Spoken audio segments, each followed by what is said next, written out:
নমস্কাৰ এনএছ লাইভৰ বিশেষ অনুষ্ঠান বাৰ্তালাপলৈ মই জ্যোতিৰ্ময় শৰ্মাই আপোনালোকক স্বাগতম জনাইছো কিন্তু আজি বাৰ্তালাপ হ'ব কিছু পৃথক প্ৰতি সপ্তাহত আপোনালোকক দেখুৱাও গীত নৃত্য বা অভিনয়ৰ লগত জড়িত হৈ থকা বিভিন্ন ব্যক্তি কিন্তু আজি সমাৰোহতে উপস্থিত আছে এজন বিশেষ ব্যক্তি তেখেত হ'ল সত্যেন্দ্ৰ ভৰালী ছাৰ আৰু তেখেত হ'ল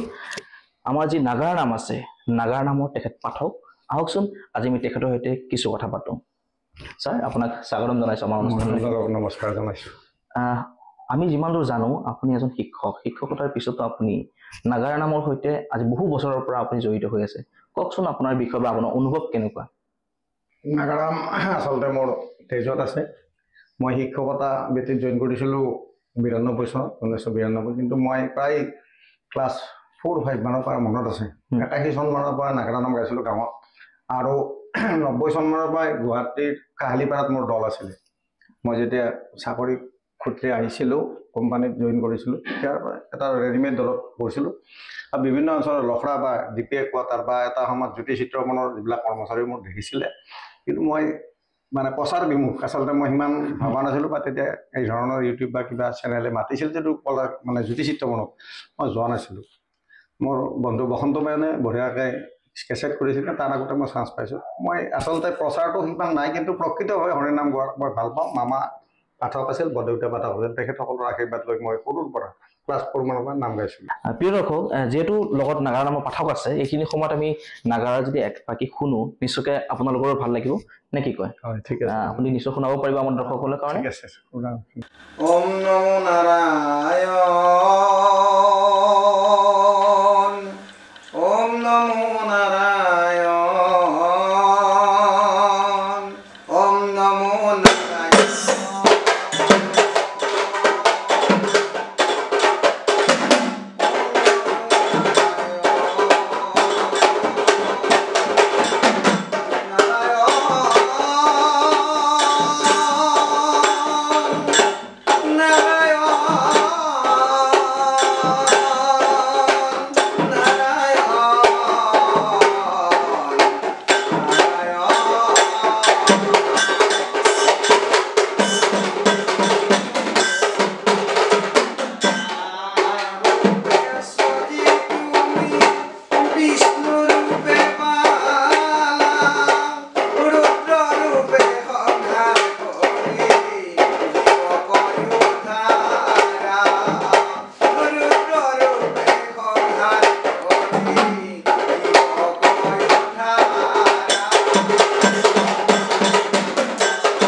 নিশ্চয়কৈ আমাৰ দৰ্শকসকলে আপোনাৰ যি এই গুৰু বন্দনা থাকি আপুনি গালে এইখিনি দৰ্শকসকলে নিশ্চয়কৈ ভাল পাইছে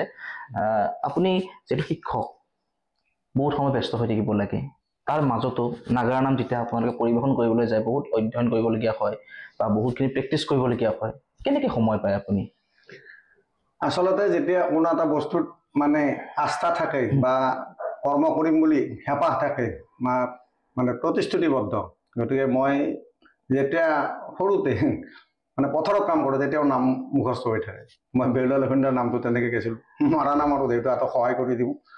দেউতাও মানে হেৰি আছিলে কৃষক আছিলে গতিকে তেতিয়া ঘূৰি ঘূৰি মাৰণতে নামবিলাক মুখস্থ কৰোঁ পঢ়াটো ক্ষতি নহয় আচলতে বহুতে কয় যে মোৰ ল'ৰাটো এইবিলাকত গ'লে ধ্বংস হ'ব মিছা কথা মই এজন শিক্ষক হিচাপে কওঁ আপোনাক যিহেতু পৰিচয় কৰি দিলে ৰাইজৰ মাজত গতিকে পঢ়াটো ক্ষতি নহয় কালচাৰৰ প্ৰতি ধাউতি ব্লাডত থাকিলে এইটো প্ৰচাৰ কৰিব পাৰি গতিকে তেনেকেই এতিয়াও মই সেই লুটতে নামবিলাক মুখস্থ কৰি অমৃত উদ্যানত যেতিয়া মৰ্ণিং ৱাক কৰোঁ তেতিয়া মোৰ নাম হয়তো মুখস্থ বহুকেইটা হৈছে আৰু এইবিলাকে আপোনালোকৰ আগত মানে গোৱা শুনাইছোঁ নিশ্চয়কৈ আৰু যিহেতু আপুনি নাগাৰা নামৰ এজন পাঠক আজি বহু বছৰ ধৰি আপুনি নাগাৰা নামৰ সৈতে জড়িত হৈ আছে শেহতীয়াকৈ আমি যদি কওঁ বিভিন্ন পাঠক বা পাঠিকা ওলাইছে তেওঁলোকৰ যিসমূহ নাম তেওঁলোকে দিয়া শৈলী সেইবিলাক অকণমান ব্যতিক্ৰম ধৰণৰ কি ক'ব আপুনি সেই নৱপ্ৰজন্মৰ যিসকল পাঠক পাঠিকা আহিছে তেওঁলোকৰ উদ্দেশ্যে মই এই ক্ষেত্ৰত মানে বহু গণ্যমান্য ব্যক্তি আমাৰ পিতামহ ভীষ্মস্বৰূপ নাগাৰা নামৰ ৰামচৰণ ছাৰ মই প্ৰণাম জনাইছোঁ আৰু তেখেতৰো নাম দুই এটা মই গাইছোঁ যেতিয়া পঢ়িছিল তেতিয়াও প্ৰতিজ্ঞা কৰিছোঁ এটা নাম মুখস্থ কৰি আছোঁ নাৰেদ মহিমা বিশেষকৈ নামৰ বিষয়টো যদি বাৰ্তা যোৱা সমাজত মানে সমাজ সংস্কাৰমূলক বাৰ্তা যায় সেইবিলাক নাম মই মানে লওঁ আৰু পাঠকজন অখ্যাত বিখ্যাত মই নাচাওঁ, গম পাই নাই, মেছেজটো চাওঁ যে এইটো গালে মেছেজ যাব। গতিকে এই নৱপ্ৰজন্মৰ একচাম হৈছে যে কিবা এটা ফুচুৰি কৰি সমাজখন হহালো, মানে কিছুমান দৰ্শকো আছে তেনেকুৱা যে সেইটোৱে ভাল পায়, মূল বিষয়বস্তুৰ পৰা আঁতৰি গৈ এই অংগী ভংগীকে কওক কিবাকে কওক, বিয়াৰ গীতখন মানে মূল বস্তুটো আঁতৰি গৈ বিয়াৰ গীতত কি কৰিলে, বিয়াখনত কোনে কি কৰিলে, ল'ৰা ছোৱালী কি কৰিলে, ক'ত কোনে পাৰ্টি কৰিলে, এইবিলাক গাই মানে বিষয়টো মানে এটা বিকৃত ৰূপ লৈ গ'ল নাগাৰা নামত, আৰু সেইবিলাক চাই ভাল পায়। সেই চামে কিন্তু নাগাৰা নামৰ জৰিয়তে সমাজখন মই বিপথে যোৱা বুলিহে ভাবোঁ। প্ৰকৃত হৰিৰ নাম যিটো আছিলে সেই হৰিৰ নামত ক'ৰবাত ব্যাঘাত জন্মা বুলি মই অনুভৱ কৰোঁ। আৰু নৱপ্ৰজন্মৰ বহুত পাঠকে, মই হয়তো নাম ক'লে কাৰোবাৰ গাত লাগিব, গতিকে আমাৰ মানে সম্ৰাট কৈলাশ তালুকদাৰ বা ৰামচৰণ ছাৰৰ এগেইনষ্টে যদি কমেণ্ট দিব পাৰে তেনে আমাৰতো আৰু উপায় নাই, আমিতো সৰু পাঠক। কিন্তু সেই যে হাফ পেণ্ট মাৰা দিনৰ পৰা সৰুকালিৰ পৰা 81 বা 80 চনৰ পৰা নাম গাইছোঁ, গতিকে প্ৰচাৰটো নোহোৱাৰ কাৰণে কাৰণ ফেচবুক হেৰি সেই সময়ত নাছিল,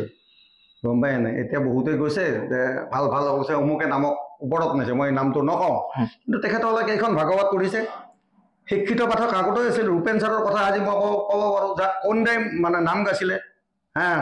সন্তানৰ মূৰা কাটি যেতিয়া আপোনাৰ অতিথি পালন কৰিছিলে, কিছুমান কাহিনী আছিলে। ৰূপেন ছাৰ, আজি অচ্যুত ছাৰৰ কথাই এজন মানুহ, অচ্যুত ডেকা ছাৰ, যাক নেকি আমি সেৱা কৰিব লাগে। ৰামচৰণ ছাৰৰ কথা কৈছোৱে, তেনেকুৱা বহুত পাঠক আছে। তালৰ যাদুকৰ আছিলে সময়ত বিষয় কুশল মহেন্দ্ৰ, মোৰ ঘৰৰ সন্মুখত, আমাৰ ঘৰৰ চাংচাৰিৰ পৰা 15 মিনিটলৈকে দেখপাৰ বুলি কয়। গতিকে সেইসকলক যদি অৱজ্ঞা কৰি আজি কোনোবাই নিশাৰ ভিতৰতে ভাইৰেল হৈ সমাজখন মানে আকৰ্ষণ কৰিছে, গতিকে হৰি নামৰ কিন্তু মূল বিষয়টো ভাল হৈ থকা নাই বুলি মোৰ অনুভৱ। এইটো ৰাইজে কি কয় নাজানো, মই কাকো ব্যক্তিগত কাৰণ নকৰোঁ। যিহেতু খুব সুন্দৰ আপুনি কিছু মন্তব্য আগবঢ়াইছে, আৰু প্ৰিয় দৰ্শক, আমি কথা পাতি গৈ থাকিম, কিন্তু এইখিনি সময়ত আমি তেখেতৰ আৰু এক ফাঁকি হৰিনাম চাবলৈ বিচাৰিছোঁ। নিশ্চয়, মই আপোনালোকে যিহেতু বিচাৰিছে দৰ্শকে কি যে পাই নাজানো, মোৰ বিষয়টো হ'ল নামৰ যিটো কৰুণ কাহিনীবিলাক মই ফুটাই ভাল পাওঁ, আৰু সেই কৰুণ কাহিনীৰ দ্বাৰা মানুহে হৰিৰ নামত হৃদয়ত সোমাই লৈ মানে আস্থাৰে ল'ব বুলি মই আশাবাদী। মই ইয়াকে আপোনালোকক কৈছোঁ। তেনেহ'লে আহক আমি তেখেতৰ যি কৰুণ নামৰ যি শৈলী, এই কৰুণ নামৰ কিছু অংশ আপোনালোকলৈ আগবঢ়ালোঁ। পানী খাওঁ বুলি দুয়ো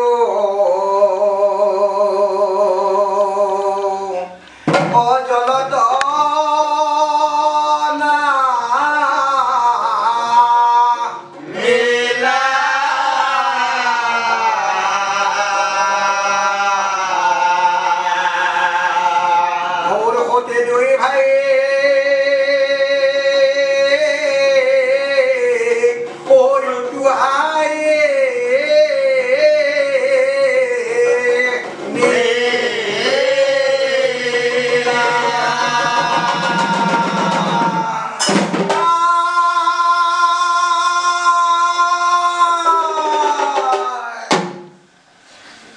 রক্ষা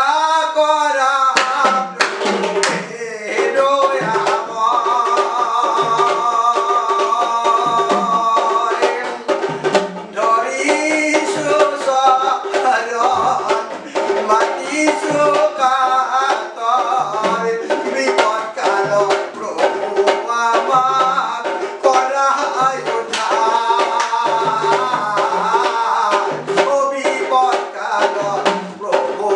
আমার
আপোনালোকে এইটো নাম চাইও আপোনালোকে নিশ্চয়কৈ ভাল পাইছে আৰু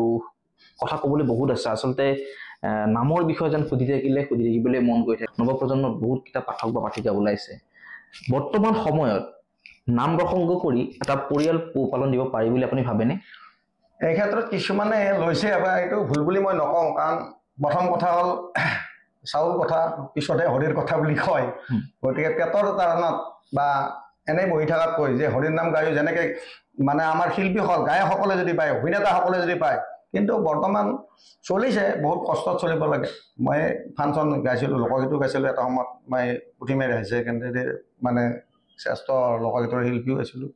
আমিও সোণালী জয়ন্তী পাতোঁতে গান গাইছিলোঁ কিন্তু সমাজে আমাক যেন দিব নোখোজে 1500 টকা এটাও দোতৰা মাৰা ল'ৰাটোক বা বাঁহী মাৰা ল'ৰাটোক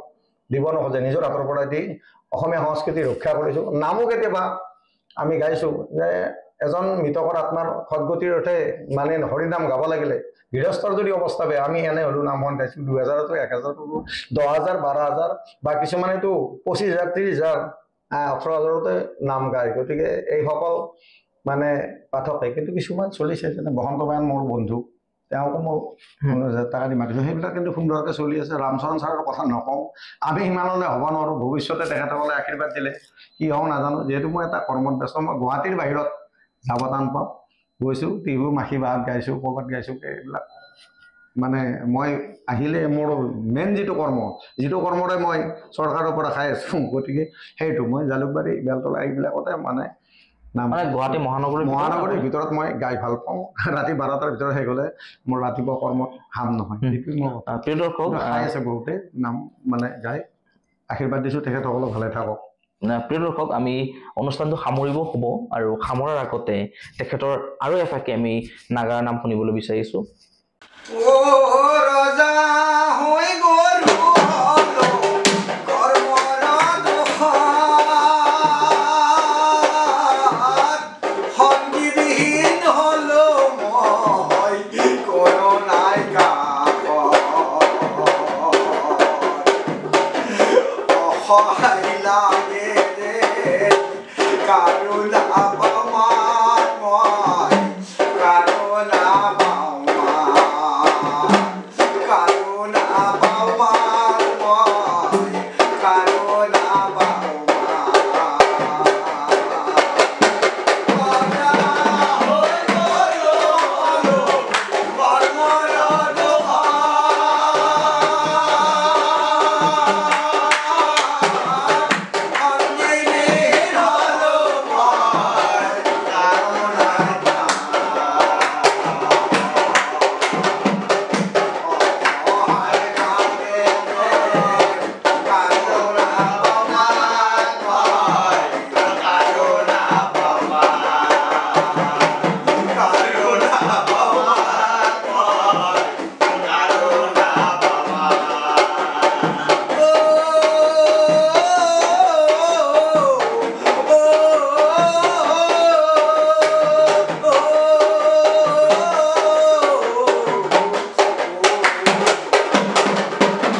ইছকে আপোনালোকে এই ফাঁকি নাগাৰামো ভাল পাইছে আৰু যিহেতু আমি অনুষ্ঠান সামৰাৰ আগতে আপোনাৰ পৰা জানিব বিচাৰিম যে নৱপ্ৰজন্মৰ যিসকল পাঠক পাঠিকা আছে তেওঁলোকক আপুনি কি পৰামৰ্শ দিব বিচাৰিব আমাৰ চেনেলৰ জৰিয়তে নৱকৰ্মৰ পৰা মানে প্ৰজন্মৰ যিখিনি পাঠক পাঠিকা তেখেতসকলৰ উপৰিও মই গোটেই নৱপ্ৰজন্মৰ ল'ৰা ছোৱালীক কালচাৰেল মোক মালিগাঁৱত এখন ফাংচনত সুধিছিলে যে আপুনি কি ক'ব মেছেজ কি দিব এই ল'ৰা ছোৱালীবিলাক কি আহ্বান জনাব যেতিয়া নামৰ বাৰ্তা থাকে যেনে ৰাখে হৰি মাৰে কোনে মই নামটো গাইছিলোঁ গম পাই নাই ৰক্ষা কৰা কৰোঁ মাক দেউতাকৰ কথা নুশুনি মাক দেউতাকৰ অৱজ্ঞা কৰি তেওঁলোকে বেলেগ পথে গৈছিল স্কুল যাব এৰি বিপদত পৰিলে নদীত ভাঙিলে গতিকে মাক দেউতাকক নাজানাকৈ ক'কো যাব নালাগে এইটো হ'ল জেনেৰেল ৰিপৰ্টে আৰু পাঠক পাঠিকাসকলক মই এইটোৱেই মানে বিনম্ৰভাৱে কাটৰ অনুৰোধ জনাইছোঁ নাম গাওক পইচা ইনকাম কৰক ধনী হওক আশীৰ্বাদ দিছোঁ কিন্তু নাম যাতে বিকৃত নকৰে এটা নামৰ তাৰমানে হেৰিত যিটো নামৰ ওজন থাকিব লাগে পাঠকজনৰ যিটো মুদ্ৰা এনে তাল মাৰি এটা দেওধা নৃত্য কৰি মানে সেইটো এটা বেলেগ কালচাৰেল হৰিণ নামত তেনেকৈ মাথা অফেলে তাল এফালে নাগৰাৰে কামোৰে এইবিলাক ৰামচৰণ ছাৰে কৈছে নাগৰাটো পেটত তুলি লৈ ভৰি দি মাৰি মূৰে দি মাৰি এইবিলাক কৰাটো মানে আমাৰ নাগৰা নাম সংস্কৃতি বা নাগৰা সংঘৰ আমাৰ নাম সংঘৰ হেৰি মই নাগৰা নাম সংঘৰ সেইখন চাৰ্টিফিকেট আছে আপোনালোকে জানে স্বীকৃতিপ্ৰাপ্ত হেৰি মই ৰামচৰণ ছাৰৰ লগতো একেলগে বহি নাম গাইছোঁ তাত আলি হৈছোঁ আমি